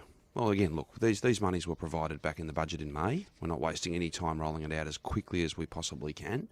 Obviously, Victoria Police are having significant success. If you look at, and I don't say that to try and explain away the problem. I can't be probably any more frank with you, Neil. Yes, it's a problem. Yes, people are in fear, and that's a real thing, and we need to address that. The task force set up, Task Force Cosmos, has already, I think, arrested more than 100 people. So Victoria Police are out there doing their very best, and the government is supporting them as best we can, as fast as we can. We've sort of slipped behind, though, haven't we? I think it was we added 161 officers in the 19 months to July. Oh, look, I don't have the exact numbers. What I can tell you is that there's more than 1,156 personnel, and policing's done in teams. Well, it's not just slip back. There's 161 in 19 months. I don't accept that at all. So there's 532 sworn officers that have been added since we came to office, and we've funded in total. Funded. They haven't all been delivered. Funded. How many left? I haven't got those numbers. Well, that's crucial. Well, 1,156 police personnel. Look, we can have a debate, and that's a healthy thing as well, about how much resources we provide to Victoria Police. But these are the facts. Nearly $600 million provided in this year's budget, just the second budget of our term in office. The biggest boost that Victoria Police has ever seen. Now, I don't say that for the purposes of bragging. That's what the Chief Commissioner wanted. That's what the Chief Commissioner got. Now, does that mean that you can't do more next year and the year after? Of course you can do more, and we will aim to do that. What do you think about citizen patrols that are being mounted in parts of the city, and in fact some are taking up a collection for private security firms? Should that be avoided? I think that is a direct response to the fact that many people are fearful, many people are challenged, if you like. They're uneasy about what's going on or what they might perceive to be going on. Well, as I think the Chief Commissioner has said in your interview with him just earlier on this morning, people need to be very careful that they're, of course, obeying the law themselves and that they're not getting themselves into really difficult situations that they might not be appropriately trained for. Ringing 000 is the safest thing to do. No piece of property is worth your own personal safety, and it's very difficult, very potential. It's potentially very dangerous for people to get themselves into these spots, get themselves confronting people. Look, it's responding to real concerns. So I'm not criticising it. I'm just asking people to listen to the Chief Commissioner, leave it to the experts, be very careful. Leave it to the experts. Watch and other things work well. Look out for Well, each we other, heard that of before. course. We're all in this together after all. But We're all in this together. leave it to the experts. Very early before signs. COVID. But it is real and it needs to be responded to, and that's what I was going. You accept that there is a crime increase, there is a crime wave. The statistics show us that. Absolutely, we've got a 5, 6, 7 year trend, and we need to get across that. We need to deal with that, and rather than politicians, playing games with these things, I sat down and said to the Chief Commissioner, righto, these numbers are real. This trend is here. What do you need to get on top of this? And we developed a package, funded in this year's budget, and it'll be rolled out each day, each month. And Neil, if we have to do more next year, we will. So you'll commit long term to keep the numbers at what the police want?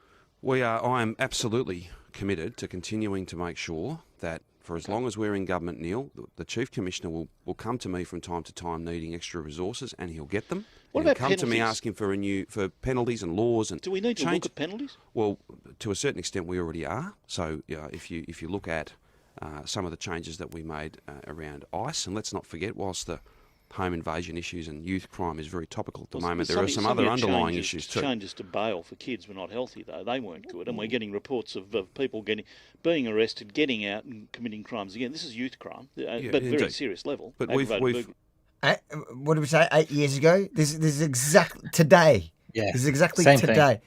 It's all the same problems. All these promises, and the thing is, Daniel Andrews. It's still his government. She didn't even run. It was Daniel Andrews that ran. Yeah. She just replaced him. Like, it's the same government, and all these problems 8 years ago are exactly the same. Nothing's changed. And I think the point of showing this is the fact that it doesn't change. I don't even have any hope that it'll change this time. Yeah. It's just the same thing, which is frightening because what's happened since that time is every year it's gotten worse. Yeah, well, there was. I think they had a grace period in COVID when everyone was locked down, and then the crime stats have gone up every single year, especially the violent crimes that we're talking about. Made changes to penalties in a whole range of different areas, everything from ICE to illegal firearms, and indeed we foreshadowed that later on this year we'll make some changes around everything from public order offences, so people wearing masks and things of that nature, all the way through to specific offences for carjacking. Further reform will be announced quite soon around home invasion and those sorts of issues. So we're, again, in constant communication with the Chief about the laws he needs, the powers he needs, and, of course, the resources. And we're actioning, we're delivering on each of those things. I wonder if you mind putting the headphones on. We're getting calls, of course, on this issue, 96900 693 13 13 32. Sue, go ahead, please. Hi, yeah, I've just got a problem with, you're covering it now, but there's no deterrent for these young kids.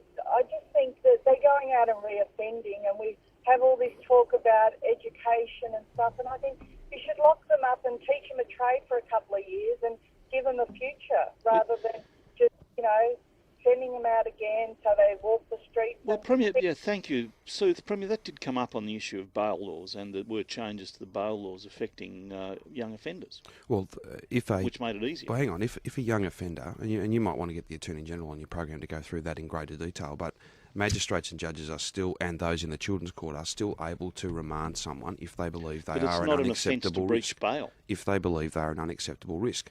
It's not an offence to breach bail. I don't understand. I've got a very common sense approach to this, Neil, and that is that if someone is an unacceptable risk to the Victorian community, they shouldn't be in the Victorian community. Now, at the same time, even as kids. Well, that is exactly right. It's about the threat they pose, the risk they pose, and if someone is an unacceptable risk, then they should be locked up.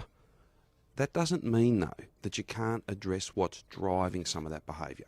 That doesn't mean that you shouldn't. Absolutely, you shouldn't. We had a forum last week, the Chief Commissioner's Forum, where we had, a lot of different suggestions come forward. And again, back to this point about, I don't want talk fest, I want action, and that's what we're delivering. That forum last week, I was pleased to open it, and I said, look, we've created a public order task force. If this forum, this group comes up with 3 or 4 concrete ideas, get them to government, and we will action them.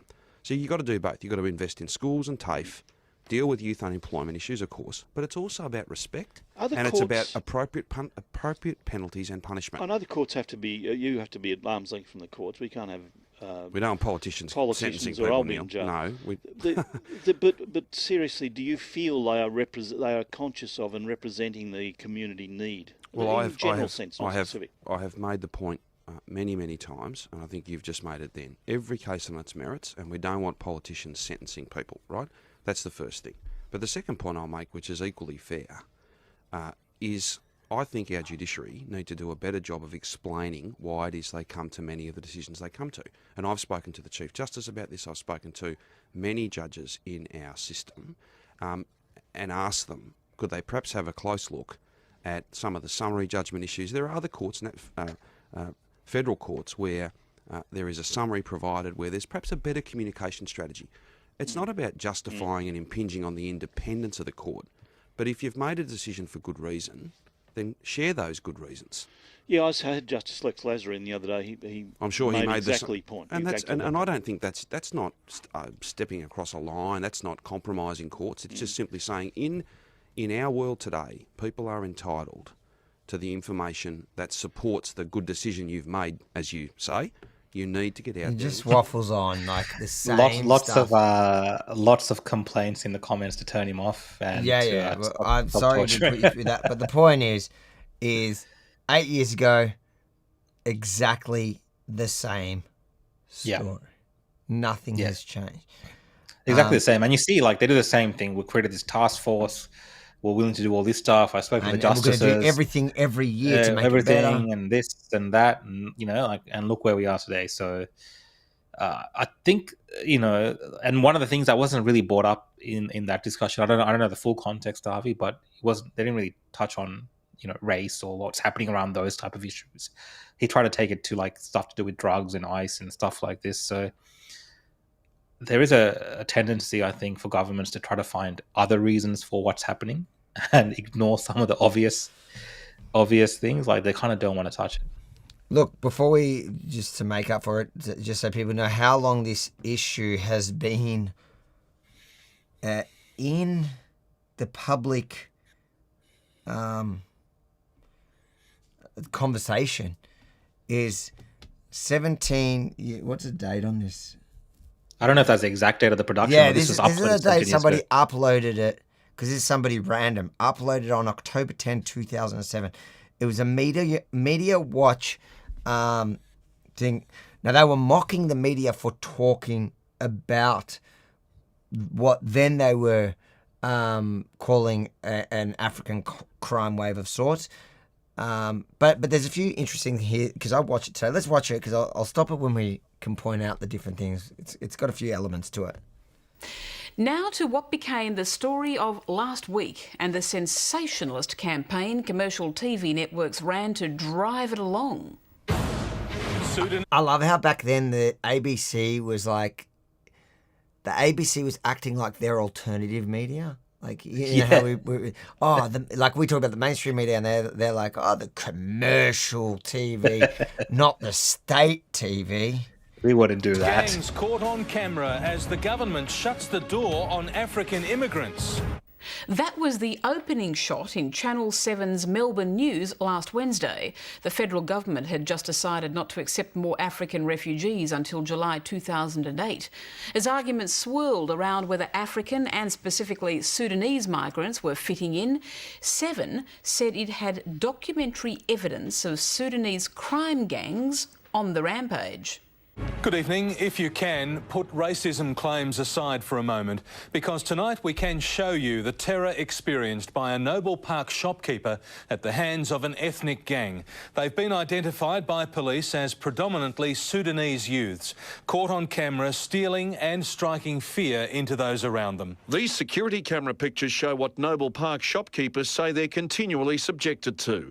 Police forced to use capsicum spray after a gang of Sudanese youths decided to take over a bottle shop, fighting the staff and stealing alcohol before officers were called.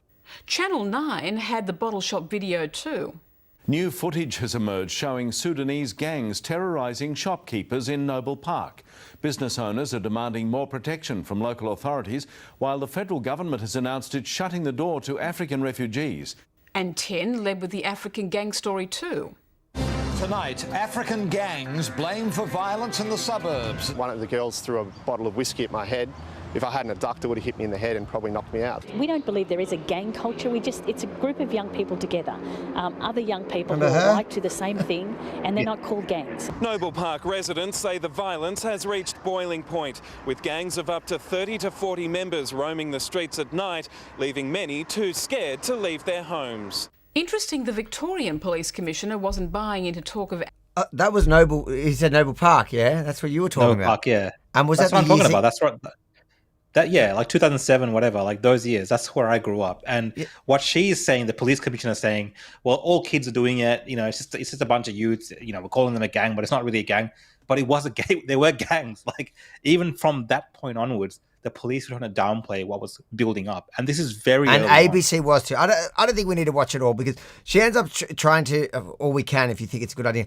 But she basically she pinpoints certain parts, screenshots of the footage and goes, oh, you see, it's actually not African doing that are actually fighting. There was one African on the side, and the African stealing was a different date or whatever.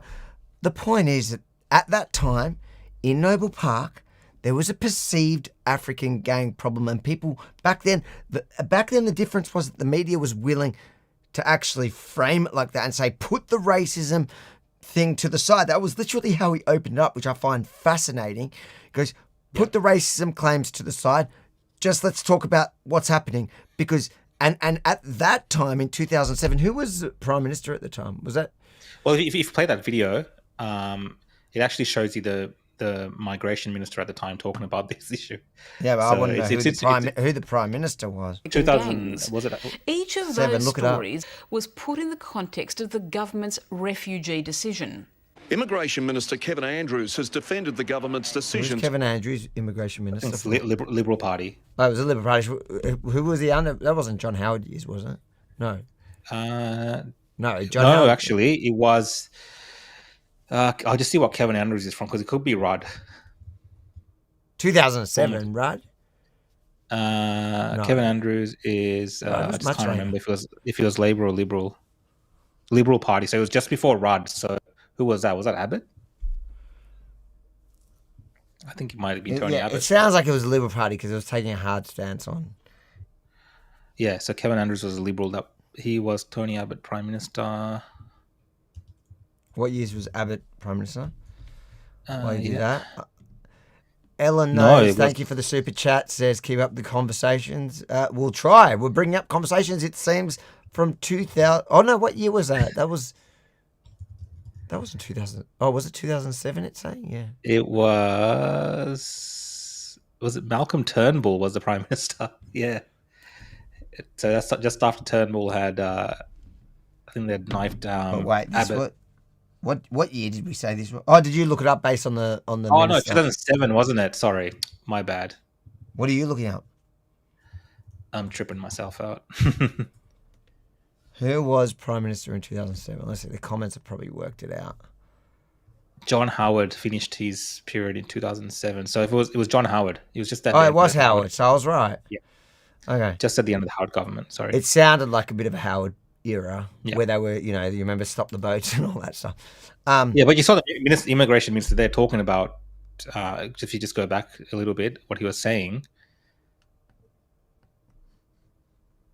Stories was put in the context of the government's refugee decision.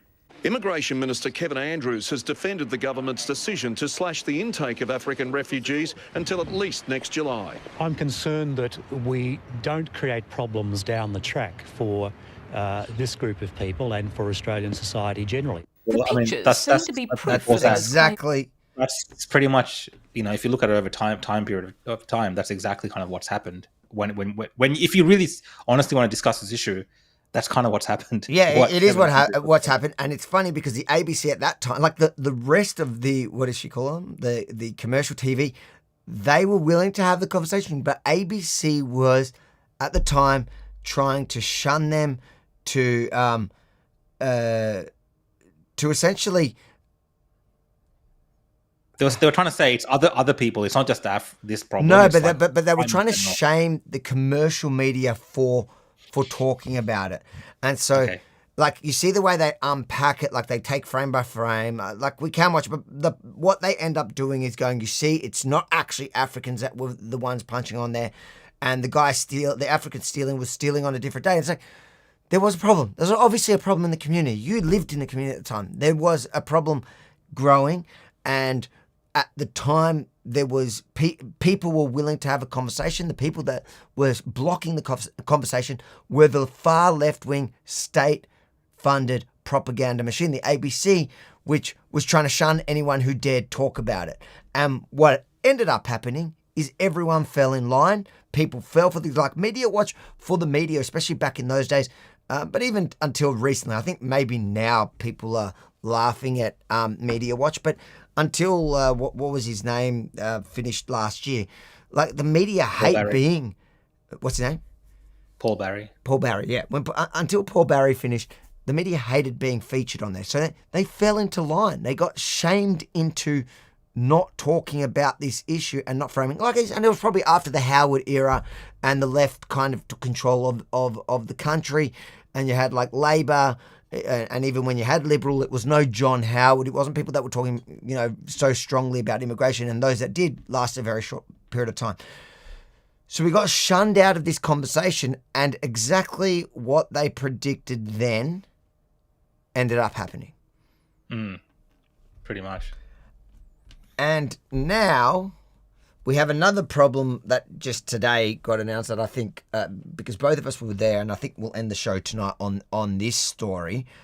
Let me open it up because we've both been to that. Usually a bustling hub, now a crime scene. The Coles supermarket in Alice Springs, today the site of significant loss and trauma. I pass on my condolences to the family of this person. Tragic set of circumstances. It also will have a significant impact on the security guards and the police officers. A 24-year-old Aboriginal man from Alice Springs has died in custody after being involved in an incident in the shop which proved fatal around 1 o'clock this afternoon. A person who was placing items down the front of their clothing who was confronted by security guards. There was an altercation that occurred as a consequence of that confrontation. One of the security guards was assaulted. Police say 2 plainclothed police officers in the store at the time went to the aid of the guard and allegedly tried to restrain the man. The male behaved rather aggressively and was placed onto the ground by those police officers. He was later identified as losing consciousness. It's unclear if the police were on top of the man when he lost consciousness. He was unable to be revived at the scene or after he was transferred to Alice Springs Hospital. The investigation into the death is only in its preliminary stages, police say, with it too early to say exactly what has occurred and if there's any chance any charges could be laid. It's just after lunchtime. I'm sure there were plenty of people in the supermarket, and anyone who may have witnessed the incident that occurred, I understand it was in aisle 4. Anyone who may have seen any movement prior to, any behaviours, the altercation or anything else that might be relevant, I asked them to call Crime Stoppers. A town gripped once again by tragedy, with an autopsy to be held and the NT coroner to investigate exactly why a young life has been lost. Matt Garrick, ABC News. So interesting, because I haven't seen that report, but the way it was breaking on ABC, because I know this is going to shock most people, is I actually have ABC running in the background the whole time, because I like to know what the enemy is saying. But the way it was being reported as it was breaking was stirring up this George Floyd death in custody, another death in custody, really trying to paint the picture of a similar situation. And we've both been to Alice Springs. We know that Coles. It's a pretty crazy place. There's a lot of violence there. There's a lot of drunk, high people who just don't respect social norms and social behaviours and authority or anything. So I can almost bet that the character involved was the police were having to get involved because there was a a person who was being very antisocial, like the kind of antisocial you see there, in which police get involved. Like we were watching antisocial stuff happen all day and all night, and police don't get involved. So no, in they that just place, drive around walking. For police to actually get involved, it would have had to be pretty bad. But the ABC, and I remember even when we were there, we did that whole, we did some great content there. For the police to, but even there, I remember they were locals were talking about how ABC was remember at the time they were misreporting the meeting, the community meeting to because people had enough of the crime in Alice Springs, and ABC came in and did this like crazy report painting them all as Nazis and all the same slurs, same as the Media Watch report from 18 years ago. And it turned out none of it was true.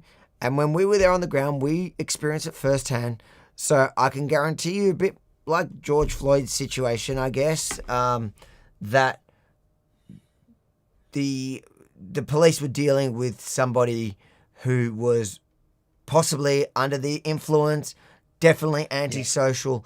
And when you're talking about antisocial in the context of Alice Springs, for police to get involved, you got to, like, it would be like the wildest stuff you see in Melbourne. It's just like, you almost feel like you're in a different world. Yeah. I mean, like, it's kind of all social norms have broken down. Police have these vehicles that they roam the streets on, witnessing a lot of this kind of antisocial behavior, but they don't get involved because obviously, like, they just drive past. That's the low hanging fruit. It's just disintegrated there as well. Yeah.